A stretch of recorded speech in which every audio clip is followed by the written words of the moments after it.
Saji wafe Kabuleta. Wadembo okudde hoima. Nafune egombola naje simbako nga chairman wayi. Tonafuya nyuma. Oba nagenda kuba LC5 councillor oba hoima district uliriza. Oyina committee abantu 17. Tosobola jikubiriza. Ogenda kusobola gwanga chovola musindise kuba councillor, council banfunda abantu 20. Aige leadership. Umanyi chokoze echo. Okukwata omuntu okukwata. Aige leadership, yes. Yafuna bule mitwale nane ekitundu.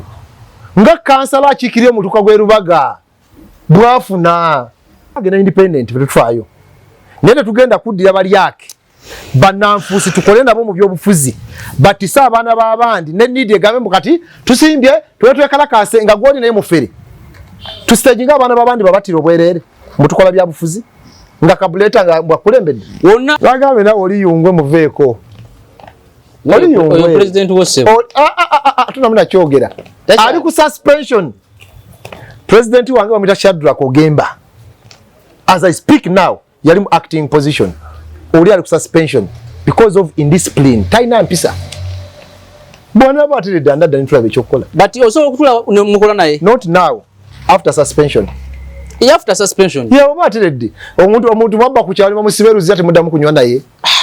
Nenda ba matovu nga ayimiridde naye mu press conference.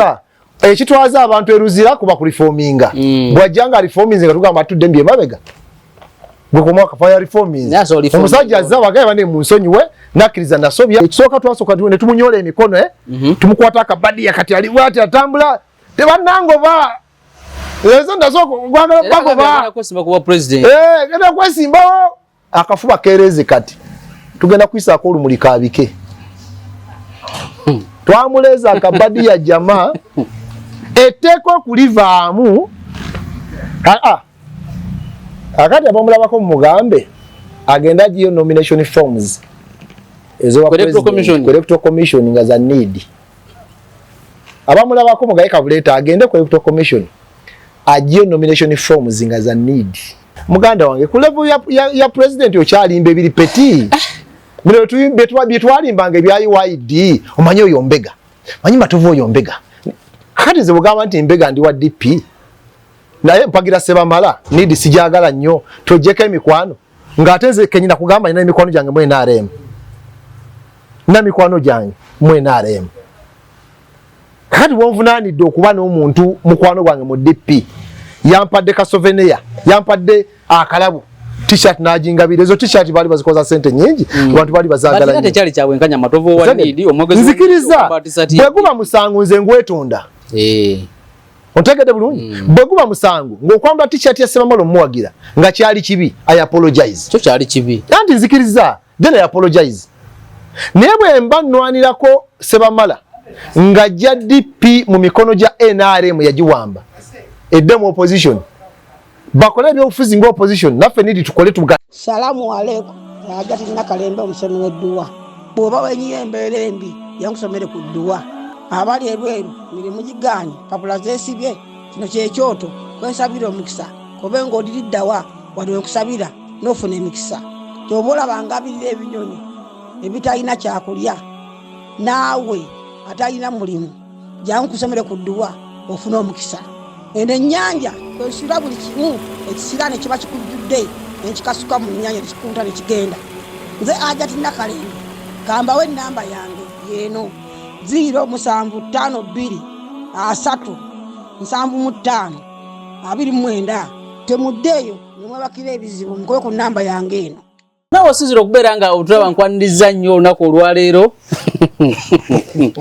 tusinzidde ku kitebe kya National Economic Empowerment Dialogue need erimu akasamba tukennaku zino zonna president yabagoba ademamala ne bamugoba dineyo omwogezi w'ekibiina kino Salongo Matovu Moses tugenda kwogera ebigambo ku kiriwo olwaleero ku mbeera eryetya mu kibiina ku kiki kye bazzaako agenda soka kubuuze tugenda tandika okwogera ebigambo Salongo buuza abantu sebo neyanza oli otya ng'oweekeera oli otya bali olina gwogoba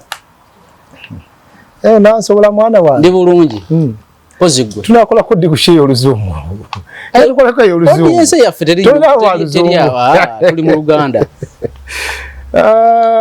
kala abatulaba balamusizira mbebaza okubanga bagolera program zino Afe tweyama okukola nga bye tulowooza nti bituufu.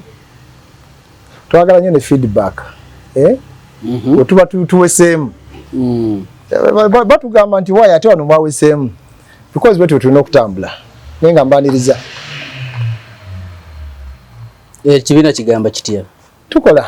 Ekitebe kiri kitya? Ekitebe wa kamera singa asobola okutambuzaako n'akulaga nti n'abakulembeze weebali. Lwaki tatambuza? Bantu weebali. The environment is calm. Ife emirimu tukola tetulina buzibu. As usual. Kakati ate bagamba nti bagoba abakulembeze. Weebali Secretary General yawo finance bali bantu people there. Abantu bakola emirimu gyabwe. Kakati omusajja mukulu yadduka ku kitebe kye. Ekyekibiina kye. N'agamba eggali ya mu church. Yakolera emirimu yasinzira okwogera eri abantu ate biri ate abo nabagoba ate nakola bwenti namwadde amagezi batekana mutuukako. Simanyi lwaki teyewummuza nava mu media. Leero nga tutandika leero nkulabyeko ku show eya TV. Bakulinkize bulinkinzi ndowooza bo bakusanze wano. Kati ye nga ali mu studio. Naye kasaba amaze okuteeka ku screen we bati ne basprintinga. Nizo ya face ekyuka era nasituka n'avaako. Kakati ebadde BBS. Atuuse n'ayogera. N'atuyita abajega n'agamba twali mu mabbaala gye tukolera ebintu n'ayogera bingi n'agamba nze nagenda ndi mu DP oli yagenda akolera ISO ate n'amanaga nti atakolera PRU ate muwozi yamusuubiza ekifo.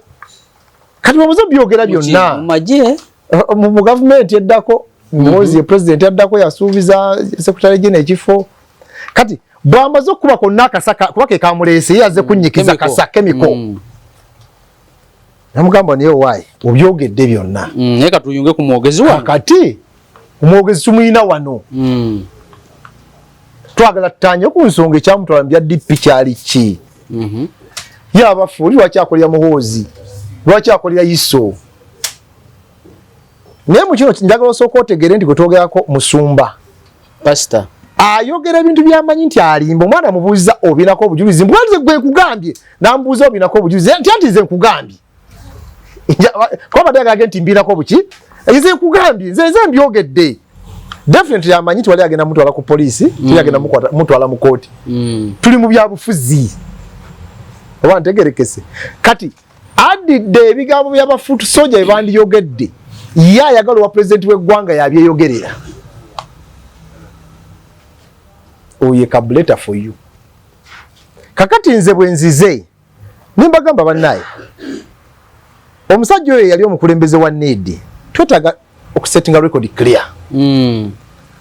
Nenkwata amateeka gange mbitegese bulungi zisemu n'amateeka mbiwandise bulungi kwa bino n'amateeka era gw'okutte. Wa People's United Movement. Gwe tukyakozesa kati. People's United Movement yevaamu okufuuka NED. So semateeka tannaba kubeera gazetted ali amended. As of now tukyakozesa oli. Tutegeraganye. Kubanga tujja gamba nti nimba byensoma wano nkujulize ne page ng'obikola ng'osomera abantu. Tutegeraganye. Kati osoma obikola ki nkugamya ko gende watu wano. Gasoma ebibi obadde ki? Hana otuyagala kona lugezigezi nga Kabuleta wano. Gambe bwe gamba ng'ogende osoma kati osoma ki? Bwe badde oyita president nona byobufuzi bikyuka mu katikitiki. President kikemu. Nede twamulabye nga tatuuse. Negwe njagala olowooza omujega nga Kabuleta bagoba batya kuba president. Yasoose mu byafa bya parties mu Uganda.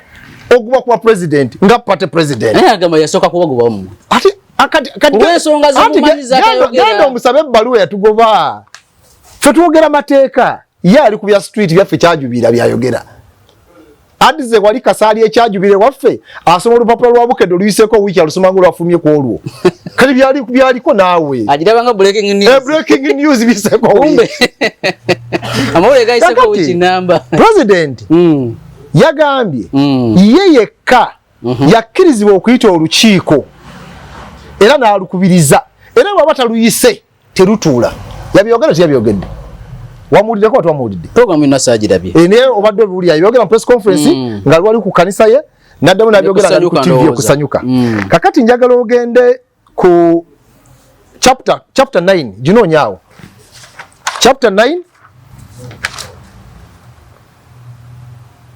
chapter 9 ojabye ndako page 24 gera page 24 lotawana konya page 24 weri page 24 sato tumalira biseera nawe oba nawe olione adiye fulanti mugezi ngate si mugezi sajja mugezi sebo page 24 ogituseeko okay section 72 egamba ki section 72 egamba ki wano wasoma watya soma ngese uli the secretary general or the secretary of a party organ branch or sub branch as the case may be shall convene any meeting by saturating a notice in writing specifying the agenda, date and venue. Nibo komao ani ayise meeting yao ndabawo secretary general ya secretary of a party organ kwa tuna branches za district tunachi secretary general yaita meeting ya sema teka wa mubalage konti ono sema teka gosoma ko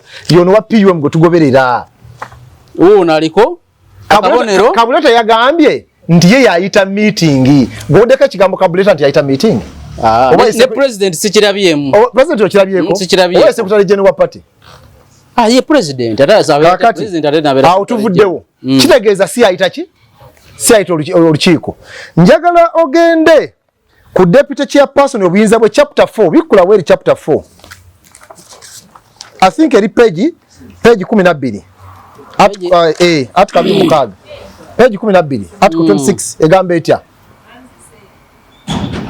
egambe etya article ki article 26 26 soma wano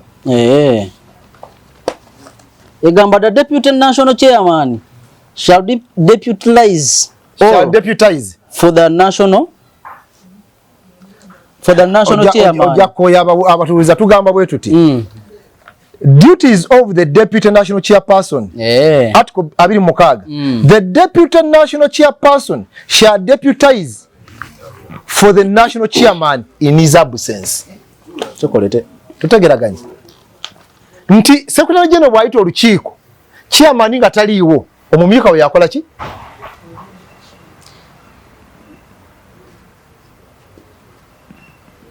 national chairman era yabaira party president kati kigatta ebinundi ebiri national chairman oba party president bwatabaawo omumyuka we yakola ki Kabuleta yakugambye nti wabata lukubiriza terutuula ne bwe walugenda kugoba yera terulukola ki mujega kyayinza okukola semateeka nga wuno buyinza butadde mu president wa chairman kati ono semateeka abaddewo naye ebbanga erisoba mu mwaka naye talinamu kawairo naka kamanyi musemateeka ow'ekibiina ki tamumanyi kati njagala mulowooze mu mukwaso w'eggwanga njagala mwambushinga omubuuza kulio ati kaji mu constitution y'eggwanga kati omujega gumwagala okwasa eggwanga mbu alifuga kati ekizibu kye tufuna nti bw'omuyita president naye azimba nalooza nti biki bituufu naye jasitwa twagala kubagaziya bugaziya oteeketeekeka kakula butyawo naye nga si bya ddala kati ono gayi tuba tukyamutadde mu kikaliriro tukyamwokya tukyamukala nga aveemu ng'atuuse omukulembeze yakibuuseemu ng'alowooza atuuse ayiga okuvuga ennyonyi byakutta akatabo akagamba nti onyiga wawe neebuuka teyasomye epesa ligisa wansi kati ali mu bbanga bwati apapala ali ku tvn ali ku radio ayita press conference ayogera bitakwatagana semateeka gw'omuyinolo gwotera okwagala okunchalenjinga wano njagala kudda mu bigambo bye era bwe yamaze n'agamba nti obuyinza nasomye nga nze chief spokesperson mbweddiza bw'ogenda ku duties of chairperson page 11 section 25 akatundu akokusatu kakugamba nti president ye chief spokesperson awo mutuufu agambye page ki page 11 page 11 ndowooza aleka ali wano wewati wano wewati awo gena ku 11 wali obuyinza office of the national chairperson duties of the national chairperson yes. Shall be president general of the party njagala akokusatu shall be the chief spokesperson kakati kali mukakusatu ne yakakalaba kakati ate bwogenda ku section ku page 13 section ya 35 esoma etya page 13 section ya 35 Gozeri wano wansi. The National Publicity Secretary shall in bracket spokesperson of the party. Okay. Akasooka nebo tabisoma. Kati office y'omwogezi mu section ya 35 yetengeredde kuyani kuya era bibiina byonna ba president general ba chief spokesperson kyabo naberanga gwe nanyini company niyo number manager n'abalala gwe nanyini company asembayo gwobo bikulira byonna naye ate buli omu mu buyinza bwa manager buli omu alina office yekoze eki kati yabadaloza nti anzijeko buyinza kumbe yerabire nti yaddala agensi mbo buyinza bwa batabumanyi nti chief spokesperson wa party mbokati abutegedde ka bukole kati muntu kyaswaza ekibiina obwenkani ddawo yagambye Bwategedde kati kanze yenze nolwekyo newekanga obuyinza bwo nga buli musemateeka kawairo ka kusatu tijali abasangibwa ekawanda nga bayita mu kitabo ekitukuvu ku ruhani mu bakugoka okusoma ddwa ezigoba ebisirani ebya buli kika amajinni amayembe emirimu gyo gyafa olina olutwe oba omukisa gwe gwabula olina omuntu we yabula naye ng'oyagala akomewo oba oyagala kugoba mizimu ne balabe bo enga teweddeko soole ng'onoonya omulimu olina emisango mu kkooti egy'ettaka n'amayumba olina omuntu walemedde kumwe ng'oba sigala omukyala oba omwami nga tolina kwagalwa ezo zonna ensonga n'ebirala babikolako bulungi nnyo basangibwa kawanda bombo road oba bakubireko ku 07787 ku email info@masungadoctors.com ku website www.masungadoctors.com oba ku Facebook Masunga Doctors. Nekanze nze nyina okujjako abantu interviews nolwekyo kantekinge kati andiko zibajja jange bw'obeera gwoyinza okwekanga obuvunaanyizibwa bwo kati kyogamba president constitution eno tagimanyi nga yakulembera ekibiina nakulira kyajubira n'endya dodo atali musiike anti gwolya dodo yali ya mutwe gwange gesebo ate kakati gwali guduze bulijjo mu muwano obugezi kati manyi mu luzungu bayita unmasking twamubagiddeko akakookolo mu mutegeere butereevu aboggola alina entondo tateesa asosola unmasking byonna unmasking batuba tumwambaze ekyambalo atuukane n'obukulembeze kati ageze okulyanga wano wentuuse wano mbejjako kumbe script fe tukyagiina kati twagikomezaawo katwambaze omulala tuba twagala fe tukyalina script bw'aba ayagala okwogera ebyamagezi eri eggwanga anoonye matovu wendi wano omwogezi we tasobola kuddamu kwogera naawe yagambe revo yo kuwulira webamutaddeko nga nawe kuwole naganze sobola kwogera n'oyo kakati era badde bamubuuza oyo levo ye lwaki gwe omwogerako kati nze olwo omuntu gw'oyinza okugamba nti gundi yakwogereko ne gamba oyo sijja kumuddamu kituufu ne lwaki nze bamuwa obudde waliwo bwombuuza ne gamba sijja mwogerako sigenda kiwa relevance kati ye anfudde topic kusanyuka anfudde topic ku BBS anfudde topic mu social media nze atalina makulu gwene secretary kizibu abatalina makulu kugambye atuwandiseko mu social media ku TV z'eggwanga ku radio press conference azikubye amawulire bagasomye yakateeka mundu z'obukadde nga 5 kwogera ku matovu naye nze singa kubulya ze nakateekamu ebyange byafiya kubanga agamba yali yabagoba olw'ensonga ze mumanyi naye yetazoogera kati mbumwe mwesonga weesoosi kubanga yungwe singa yali mugezi nga ffe naye yungwe ye yabagoba n'asirika anti yungwe ate yasirika wa siyasobola okuba olukuŋŋaana ensambya yaga nti ye yali yagoba yogera amazima siyasobola okuba olukuŋŋaana ensambya n'agamba yatuwummuza ffe twayogerako bwe yamala oddukuba ensambya n'agamba yatuwummuza ebyaddako twali ffe tukuba olukuŋŋaana olutuufu ate twakikola waise week says nate bye mu byasa kyoletenga nnyo okusinga ebibye anti okugambye oli yungwe kati tukole byebimu yagambye siza kwogera n'oyo ngenda kwesimba okuwa president luli nesimbawo nengwa kati ngenda kuddayo ate njogere ku abo yafuna obululu emitwalo 4 n'ekitundu kulunaddayo ku soka wulire yafuna obululu emitwalo 4 n'ekitundu mu balonzi emiliyoni 18 abalonda ku olwo balonda 9 ye yafunako enameka ngali akansala we Rubaga yene kuluno alaga nti ayagala kati kuluno akatumba oya jamusinga kati kuluno agira ku tikiti ki independent kusiba sente bwafuna kadi ya need ayina jijja wano Rubaga kusiba sente bwafuna kadi ya need aja independent atenga ayina certificate y'ekibiina musiru akansonyiwe niye just kibuuzo musiru certificate siwe bwannanyini ku kibiina. After all, custodian w'ebiwandiiko ne properties z'ekibiina abeera secretary general.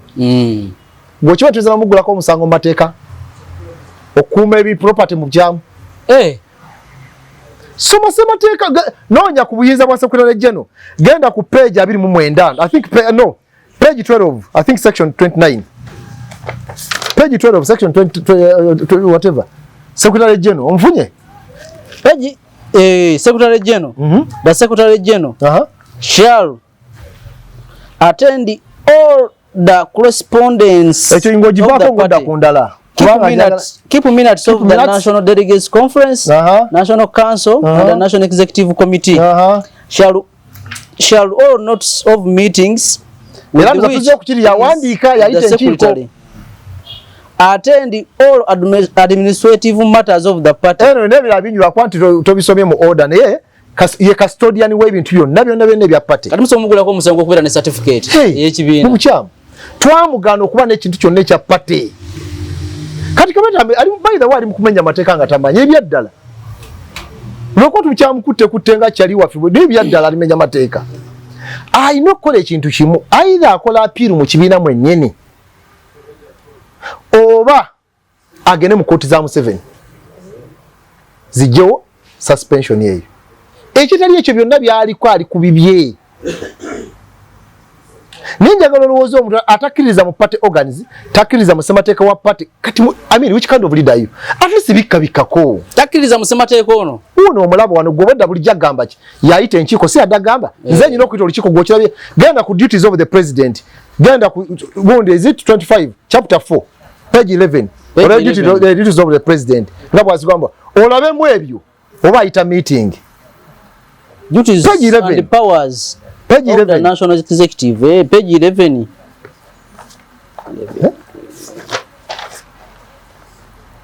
Wali wano wansi. Kankwise mu kwakwayo kwa gwe nawe otunulanga atalaba.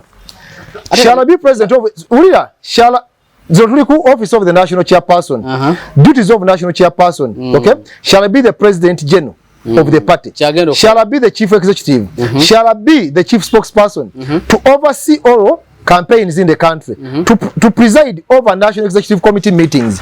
Presiding over chegeza kubiriza. So sikuyita, okay, shall have powers to appoint katino wano wasinziro goba secretary general no mwogezi owulira. Shall have powers to appoint committee members at any level, and shall also have powers to dismiss them. Committee members to appoint. Kati fe tuli elected members. Kati committee ngaindaka committee kataddewo yengo. Kati gambe electoral management committee, maybe in mineral whatever, environment committee, something like. Nego mugeno jikulira. Era waddembo bwagobanga bwayagala. So si elected members. So si member ayalonda mutabamiruka w'ekibiina. NEC is one of the party organs. Era eri mu ssemateeka. Era abalonde ba delegates. Kati abayinaako obuyinza whatsoever. Kati bannamawulire njagala bamubuuze ogoba osinzira mu kawaayiro kyajja bajjirayo kano. Ng'omujega yenna ajja bajjirayo kano. Appoint committee members and dismiss them. Kati njagala kati president kikaaki oyo naawe. Nyiza n'okunyiza. Kale tuba mutusaasira abali babalimbe mu Kabuleta asobola. Naye tetwatuna bagamba nti atuuse. Omwana muteekateeka. Tumulaba ng'omusajja omuteezi. Era ekimu kyabudde Kalunsambu yakudduka n'erangirira nga tannatuuka. Ne tugamba yeerangirira atya nga tannatuuka okugira ngo alina byenoonyeza. Ani amugambye nti atuuse? Ani amugambye nti asobola okuwangula akalulu? Oyo akyagamba nti watoli mulokole sijja kukola naawe. Kati akyalina okuvamu ekyokuba nti ebyobufuzi bya balokole. Akyalina okuvamu obusosoze mu mawanga. Akyalina okuyiga ssemateeka wa pate ye amuyige.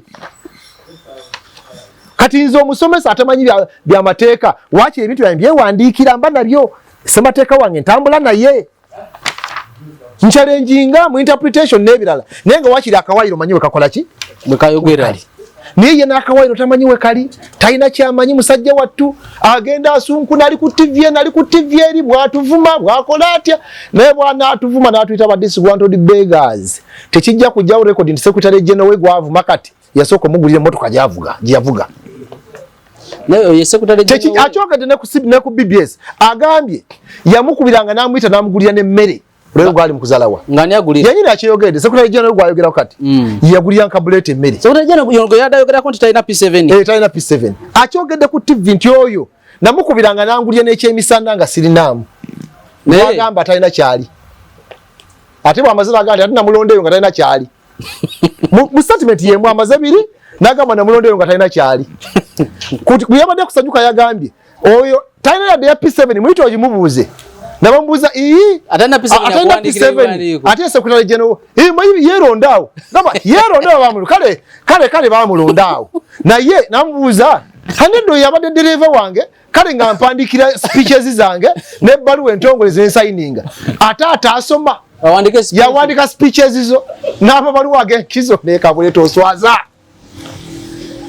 mweka kati bino ebintu ddala biggwera tombuza gye biggwera yabitandika tumanyi walukanga yagenda n'agamba bwe wantankudde zaabike okayimba okajjukira ne Samona ti bwe wantankudde zaabike walukanga oyina omutwe kakati awo ate Paul Kafero yagamba nti amagezi gabaga mu mutwe si mugejjo ga mu mutwe so si mugejjo kati ogwo omutwe omunene gwasunkunya tegulimu magezi amagezi gali muli mani yanvumye yampise disgruntled beggar lwaki twagenze n'omugamba ntovuma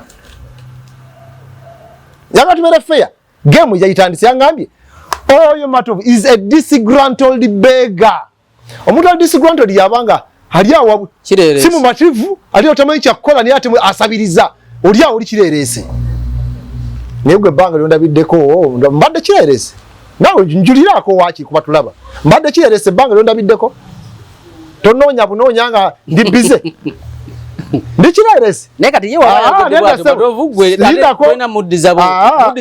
sebo ebya reasoning waliwo ebituuka ne bikoma ebyabayaaye bwagukuletebwa oguzaayo kati oli yefudde muyaaye nange mba nyingira obuyaaye nakugamba nali musomesa naye nga bwe nyingira kirasa abaana nsooka bagamba nti ndi teacher nga muli ba student bw'ova mu position ya student mba siri teacher nali nsomesa Makerere Kivulwawo wakita Kampala Student Center ng'abaana bambala zi balance ziri eno noma ekyo twakolanga nafu abasomesa ng'ojja weesaza akacupa ko akajini essimu nga tuzitadde wano bwe tuti wezagiraawo ogiteekawo neerengejja bweti n'oteekamu ne t-shirt naye nga musomesa kyayambala ebyo naye nga twagala kumakinga n'embeera eyo oba otegere kyengezako okulaga era nga ffena twetwala mu kkowa eryo kakati ye bw'aba yasazewo agwa akataka yeeyambudde ebitiibwa bye alangulire abantu obutasoma abantu be Lubaga baavu babeera mu ghetto sebo nze mwanirize naki olw'okuba ye alina obusobozi obupangisa emizigo gy'emunyonyo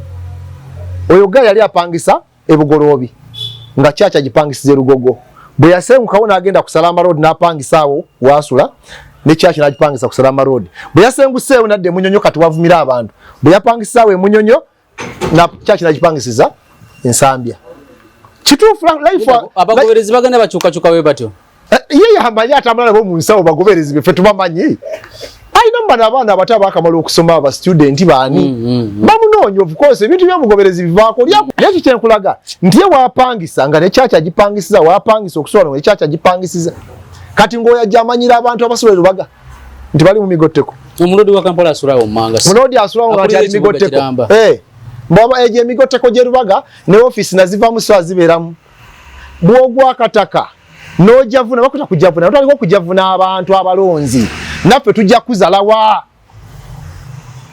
nega gomulaba nga ali mu nomusensezize aleka yafunyemu mwana yavuddeko gayi yavuddeko naye ate kati fe tujja mutwala steadily ekisooka twasooka ne tumunyola emikono tumukwata akabadiya kati ali bwati atambula tebannangova lezo ndasooka gwagala bagoba genda kwesimbawo akafuba kereze kati tugenda kwisaako olumuli kabike twamuleza akabadiya jamaa etteeka okulivaamu akati abamulabako mumugambe agenda agiyo nomination forms electoral commission nga za need abamulabako mugaye Kabuleta agende ku electoral commission agiyo nomination forms nga za need tasola zijja wadde emitwalo 10 wazijjayo Gumulaba ngazijono ne kumijo. Twamuleze tyakabadiya tuti. Ajja kutegeera. Nagamba olunaku lwaliddamu ekibuuzo. Lwaki tawulo bajoza nga toje esimu zo ova kunaaba ebeddugadde ki? Kaliddamu ekibuuzo ekyo. Tawulo booza yaki ng'oje esimu zo ova kunaaba ebeddugadde ki? Ajja kuba mpangudde. Ekirali ekyo tukyawere ennemba paka aidha yetonde adde mu kibiina ki respecting oba agende mu kooti za Museveni. But Matovu akyasobola okukola ne Kabuleta. I can't. Kino njagala nakisayiningira. Bajja ne yetonda. Arrogance okujja nga atadde mu buwandiike. Kyemmanyi kyatasobola. Oyo ku arrogance gy'alina. Wayogererwa ekisooka. Lwaki muzibu okukolagana naye? Ova ku muntu akusosola mu ggwanga. Kati bwe nakola naye ekyobusosoze kigenda kuvaawo n'afuuka omunyolonga ye. Akugobye kubanga oli mu nkoba za mbogo. Ate TV gyabaddeko yankoba za mbogo. Yankoba za mbogo. Era inatalisedde okuwuliza mbu twamuseetinze. Twamuseetinze. Kuba omwana neserowooza ndabye nga amulemeddeko nnyo. Twamuseetinze naye kakati ojja okuba Matovu wankoba za mbogo ate guwagoba. Ku TV yankoba za mbogo gw'obwongo batoyina. Olina okumanya game bwetambula. Oli wankoba za mbogo gw'okyogedde. Ate ogenda ku TV yankoba za mbogo. Ate ojja okubireko Matovu. Ate okubireko Matovu wankoba za mbogo. Ogende bw'otyo. Ogende otyo. Naye nze ndabye mulaga mwamuseetinze serowooza abadde alemedde nnyo ku musajja. Naye nimwogeza. Oyo wa PRU, oyo wa ISO gwakolera, oyo Matovu yagenda mu DP, oyo biki n'asabu. Mulaba bwe nti nsirise. Anti wajjewo yaga nakola ati oyo nedda. Sijja kwogera naye. Nange ndabye yeekanze nnyo wakulabe ku screen. Ntiika mwana ffe. Ntiika jama. Gula kuba nkola naawe. Gula kuba nkola naawe. Tontya. Yakugamba mutu wamugoba mu kyamu tetulina buyinza. Njagala obikule section 18. Section 18. Page ki? Section 18 ndoza chapter 9. Page je njagala. Page 9. I mean page 9. Get up page 9. Get up page 9. Section 5. Section 18 akawaira ko kutano. Ndenga sibira babyoyogera. Sida ko section 18. Ino 18 akokutano kagamba functions, powers and duties of the National Executive Committee in disciplines. Akatu akokutano kagamba to carry out disciplinary functions as laid down in this constitution. Kati ugenda ku 79. Section 79. Page ki? Page jakutawanya section 79. Njagala njikulage sebo oyo musajja mu omujega atamanyi semateeka we gwatambuliramu. Bagoba batya president wa party n'ogenda ng'owoloma. President wa party omulaba bakwata ekiyungwe twamukuta offside. You know disciplinary procedures. Sieno 79. Ekikulu gw'osoma obyo bote wasoma luzungu. Kansomera abatuuliriza gw'osoma nze nsome gwali mu kusoma. Kati nkuwasome? Soma. Nkuwasoma n'agira. Nsoma. Soma neto n'agira. Soma one. A district executive committee shall have disciplinary powers. Tandika ku C. Gamba kiwano. Sibiraba bulungi. Jabiraba. The National Executive Committee, The National Executive Committee shall have original disciplinary powers over all members of the party. Nebwoko maawo. Kati kana akeyongera kakulaga bw'aba tamatidde alina kwekubira ndu oyinza okasoma provided that kagatako nti provided that any member of the party aggrieved by a decision of the NEC in its original jurisdiction may appeal to disciplinary appeal board whose decision on such appeal shall be final.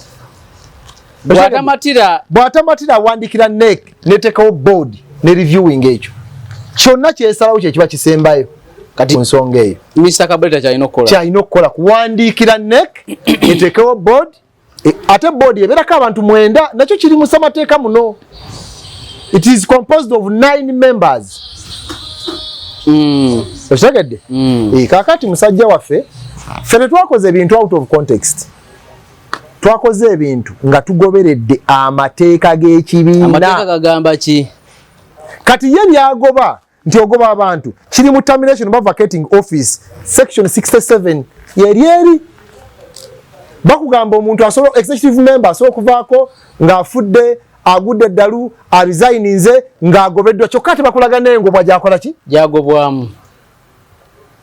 NEC National Council iso omugoba oba National Delegates Conference, not the president, not the chairperson. So mubufunze president talina buyinza bugoba talina whatsoever. Member ine yalondebwa tabamuka wa kibiina talina agoba bali be yerondya kuzi committee. Kati kanaka kagundi kano ka interview kano badde nsaba ka dedicating ewa mukulu Kabuleta era omutaginge kubona abo kafulumya awuli amateeka gano nga bwe ngasomye kuno ozo konoka kuba ekifaananyi n'okiteekako wali oba bino section constitution njajju ku simu yo okutinge abisome tajina president w'ekibiina ati wabajina wakitagisoma tomanya bino binamwangwira ebya social media. Omanyi wa social media nnyo musanga ku X ayogera ebyo mu America ayogera ebyo Bungereza naye ebye Uganda mubuuze sina bya Uganda ebya need semateeka agamba ki ne kitufu kye mu need kye kyagudde mu need after funa certificate kwana yenyini agamba oba mufuna sente oba mwafunye sente, which is okay. Nama mugamba yafunye sente kitufu kye bwagambe twafunye sente nvuddeyo njogere tadduse bwagabanga mazima lwaki tabaddeewo tadduse ye yasooka okukwata omuzindalo okwogererya eggwanga. Yes, now you ambush me now, let anybody ambush me. Tugenda mu studio ne bakubuuza ebintu oba tobimanyi oba tomanyi bwe babituufu babituufu otegedde ongambulira nti you have ambushed me ongambye oyo wayiso but of what DP you produce the evidence nalaga ekifaananyi kati liba kuita bwe gamba tete evidence oga no tanga yambala t-shirt kyogamba buli ayambala t-shirt abafuzi wapate akafaananyi yagenda akawaba TV yabo yagenda akawaba TV era agenda nakera wali abagambye kankabwe mukateeke ni bakateeke kati level ya president yafuga eggwanga olwanagana na mwogezi waya kafaananyi bambuuza yali akola ki kala we yali ndoza wagira Sebamala. Can you imagine? Sebamala yero wachita mwogera direct ayina amwogedde era Sebamala bamukubidde esimu n'abeera online nengo ni yaddusedda BBS eno mwapanze ekintu empanga gye mwakipanze mu kyadde kyanjawulo kyasanyuka wasanyuka yamuleeta naye sanyuka lindako ne sanyuka yayogera yavaamu tayagala kulwana na kungu yogera amazima wagiraba bali tebayomba ne kungu bali bagala kulwana bali tebayomba ne kungu yamubuuza ogambe musajja ati yasoma naye ati yakuwandika speech ezo ne baluwa kisoma omanyi n'omugamba ani yamulonda gwa mulonda yeronda awo niyega okakasa yeronda nedda kale manyi ne bambuuza waliwo nga babalonda naliwaawo naye kale nategera butegezi nti yegabidde ekifo yali agenda kulwana nekkungu donsesa need ndoza kati sebo muganda wange clips wato zina nze nzirina so shagira bajimala ko ezasanyuka clips zikola kiripu ni abalabi babirabi okay kati ebadde ku BBS yenyini n'akyankana mu studio ali mu bwogu n'ayomba nga ali mu bwogu kati ate bwenzize atabuse butabuse naye abadde mu studio mwomu ne moderator ngira ayomba nawayiriza byonna nambuuza niyo okakasa byoyogera kubanga abadde amanyi wali ajja okuddamu nambuuza niyo okakasa byoyogera nze nti nkugambye obikakasa muganda wange ku level ya president okyalimba ebiri peti bye twalimbanga ebya UID omanyi oyo mbega manyi matovu oyo mbega kati nze bugamba nti mbega ndi wa DP naye mpagira Sebamala need sijagala nnyo tojjeko emikwano ng'ate nze kenyina kugamba nina emikwano gyange mu NRM na mikwano gyange mu NRM kati wonvunaanidde okuba n'omuntu mukwano gwange mu DP yampadde ka souvenir yampadde akalabu t-shirt n'ajingabira ezo t-shirt bali bazikoza sente nyingi abantu bali bazagala nnyo tekyali kyabwenkanya matovu wa need omwogezi nzikiriza bwe guba musango nze ngwetunda ontegedde bulungi bwe guba musango ng'okwambala t-shirt ya Sebamala omuwagira nga kyali kibi I apologize kyo kyali kibi anti nzikiriza then I apologize naye bwe mba nnwanirako Sebamala nga jja DP mu mikono gya NRM yagiwamba eddemu opposition bakole ebyobufuzi nga opposition naffe nidi tukole tugatte amaanyi gwe non suspending okolerani moreover nga meeting evaamu bino byonna byolaba n'akafaananyi katambuza ako akafaananyi Mutenyo mukobe ko interview yakuba akafaananyi ako mukubiddeko leero nga takwata yakuba akafaananyi ako mubuuze we yakawera Kabuleta Mutenyo wa Kabuleta akafaananyi ako nga bali ku kirabo kyabwe ekyemmere emunyonyo nga bali ne Siranda ne Kabuleta Mutenyo yakateeka ku Facebook oba Kabuleta ku Facebook nkugambye bwe nti genda okola interview ku Mutenyo omubuuza ani yawa Kabuleta akafaananyi gwe genda omubuuze akyali mu kunominating abantu leero nga takwata essimu yo gikola ki ejina kale genda obuze Kabuleta nti akafaananyi ako wakajjawa nda mufuna nti bwabanga mwesimbu genda omugwira kiyungwe olaye ku nakani ku namba ya Mutenyo basikwe kali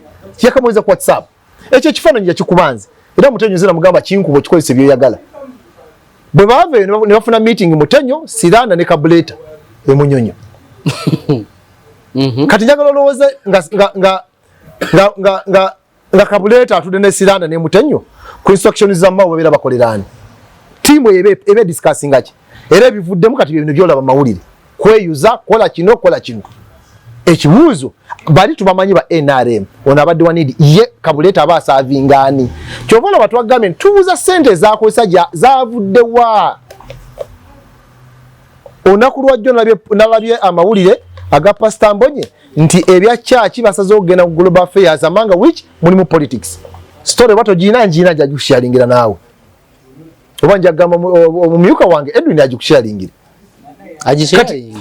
kati Kabuleta ali mu kukola bya bufuzi ebya church era kyovola abantu abatali balokole mu debali tutwale kisinde kyaffe mu maaso kitegeeza era nti abo bennyini abo first family kwa mwala wani wa mukulu Museveni bebali mu sako yabwe kati fali mutufulumya tuwe tumanyi tukola ebyobufuzi ebitegerekeka bya gwanga si bya kusosola amawanga si bya dini bagamba mu mukomao mwatusiza ku certificate mukomao kati anaso bafulumya atufulumya atangu wera ku suspension wabiri ani afulumya munne mukulabako already ku suspension sagala kutuuka yeyo ku suspension omusubira okuvaayo nakola bye mwamulagira nakomawo mu kibiina I don't see do such simulaba ngabikola kati kano ending point ya kino eri kimu kulabako kubanga ngamba tagenda kusobola kwesimbawo bino bigwa tuterezeza ekibiina kyaffe ekya need nga kifuuse ky'abanna Uganda so si kya muntu nga bwakyogera ko ekyapa kyange nkiina simanya okina mu emitwetwe kati ate oli agamba poloti mbwate simanya va mu poloti can you imagine certificate ya party kifukadde ekyapa kyo kubanga agamba yakulondanga muogezi we ate yanonda ddi era nakubena simu nagamba ebyo byokola byokuba ni UP ne kina kakubuuze ekyangu oli muogezi wange ekyangu kimu wangobe kati kuba yanonda I know buyinza mu section 5 ojo tobulabye appointed members asobago bakati angobe yakugobera mu kusooka ate ogwokubiri ongambye mu kusooka ate ne mumugobane ne mubiteka nnyo mawulire kati ate natugoba ogwokusatu simanyi kati bali kugwa kusatu ne mu kusooka agamba yabagoba lagambe nawe oliyungwe muveeko oliyungwe president wose tunamuna kyogera ali ku suspension president wange bamwita Shadrack Ogemba as I speak now yali mu acting position oli ali ku suspension because of indiscipline taina mpisa bwana batire danda ntulabe ekyokukola but also okutula mukola naye not now after suspension after suspension yeah obatire omuntu mwabba ku kyali mu siberuzi ate mudamu kunywa naye nenda ba matovu nga ayimiridde ne mu press conference ekitwaza abantu eruzira kuba ku reforminga bwajanga reforming nga tugamba tudde mbye mabega gwe ko mwaka fire reforming omusajja azaba gaye bane mu nsonyiwe nakiriza nasobya party structures nazisamwe gali constitution namudibaga nagidibaga ne kati nzikiriza nze ni muna bya bufuzi we move matovu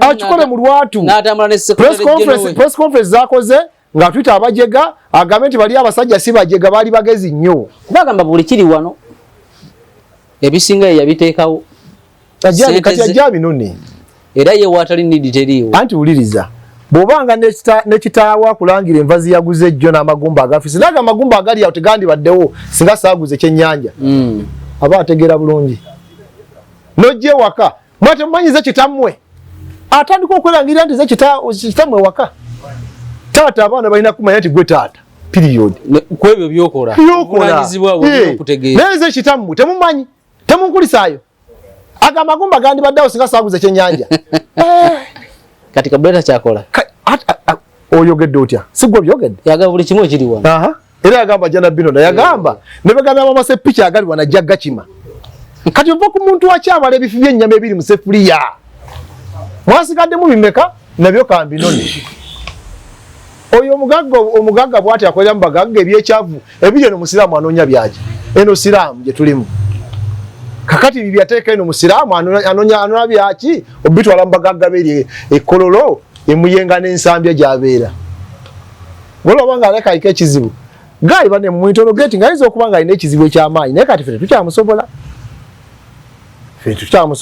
twagala kubuulya mazima mwamutadde naye njagala kitegeeza bannayuganda kyo bakimanye ekitawaanya omusajja kyobadde ombuuzaako kino kankyogere mu kamera ng'ensi endaba neera mmale neetonde neera sijja kwetonda nnyo erinnya lyo genda liteekako kitawaanya ani ekitawaanya Kabuleta Joseph kiri ekintu kimu ndowooza gwali mwaka gwa 2017 bwe mba seerabidde n'afukamira n'anywegera engatto ya Mukulumbonye bw'anywegera engatto ya Mukulumbonye wayita akaseera katono n'ajjamuwa obunabbi n'amugamba agenda kubeera pulezidenti wa ggwanga kati kye tutamanyi kuba tulina amawanga manyi mu Uganda ayinza okuba amugamba kuba pulezidenti wa ggwanga Bunyoro oba ggwanga kitetumanyi kyova olaba agoba Abaganda agoba Abanyarwanda asigaze Abanyoro ayinza okuba agenda kuba pulezidenti wawa w'eggwanga Bunyoro naye nga byenjogera mazima he was given a prophecy era abamugoberera ku church bo bamugobererwa prophecy yamuwe bamanyi bali ku kirooto kyabwe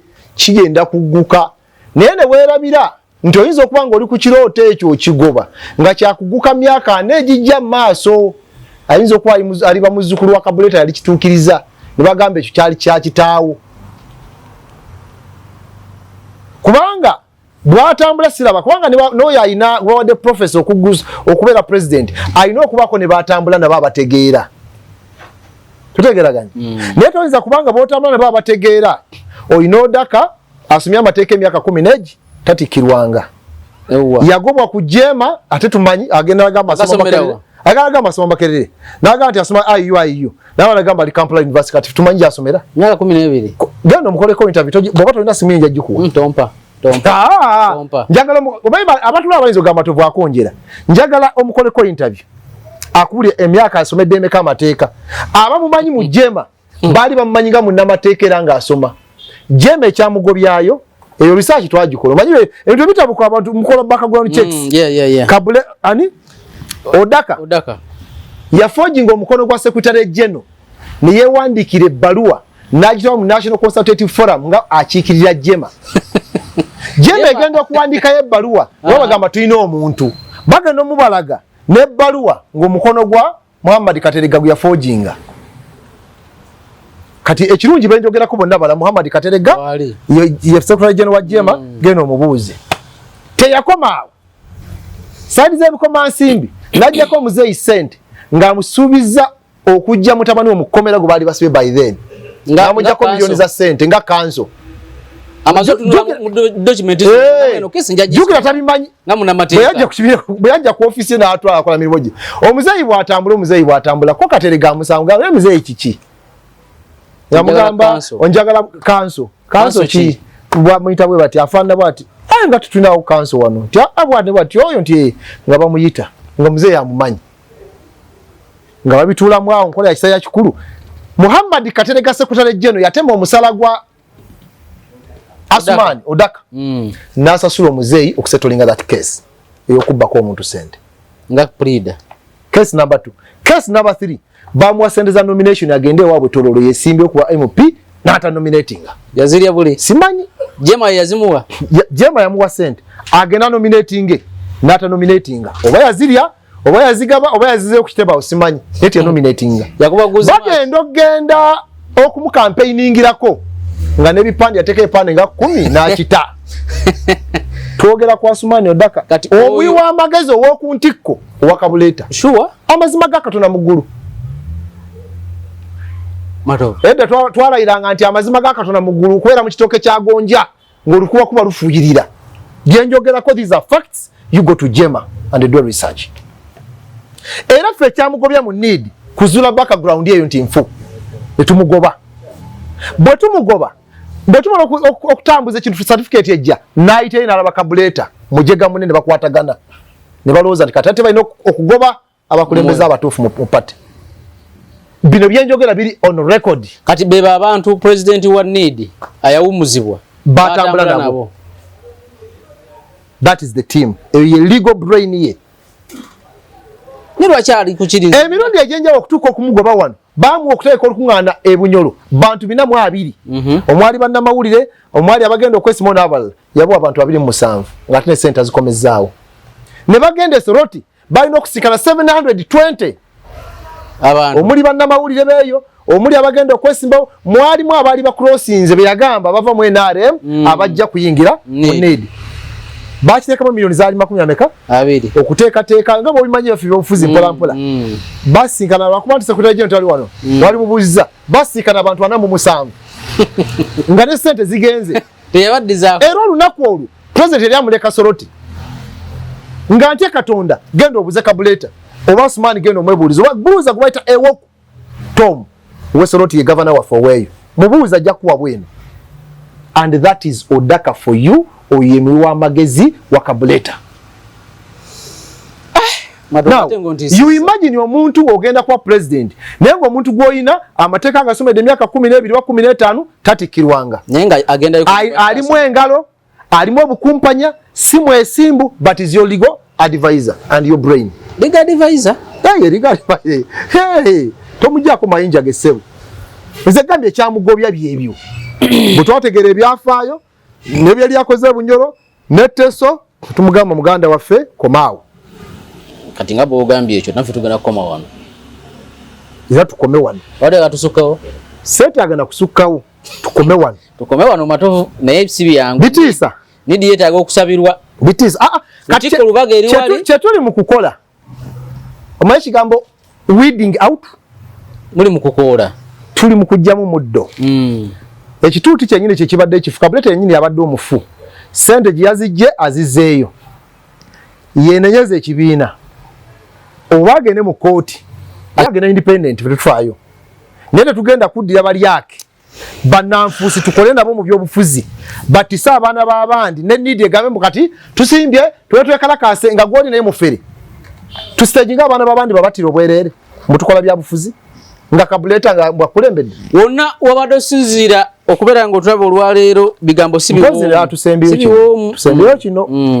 Musajja waffe wa ddembe okudde hoima. Musajja wamwe niyogere eri. Musajja waffe Kabuleta. Wa ddembe okudde hoima. N'afuna eggombola n'agyesimbako nga chairman waayo. Tonafuya nnyo. Oba n'agenda kuba LC5 kansala oba hoima district. Kati wuliriza. Olina komiti y'abantu 17. Tosobola gikubiriza. Ogenda kusobola ggwanga kyova bamusindise kuba kansala. Kansala banfunda abantu 20. Ayige leadership. Omanyi kyokoze ekyo. Okukwata omuntu okukwata. Ayige leadership, yes. Yafuna obululu emitwalo 4 n'ekitundu. Nga kansala akiikirye omutuka gw'erubaga. Bwafuna. Tebalina njawulo. Wonna abadde osinzira okubeera ng'otulaba tukomye wano ne Salome Matovu Moses mwogezi wa need National Economic Empowerment Dialogue. Tujja kutandikira awo akuuma atakuumira mpeera.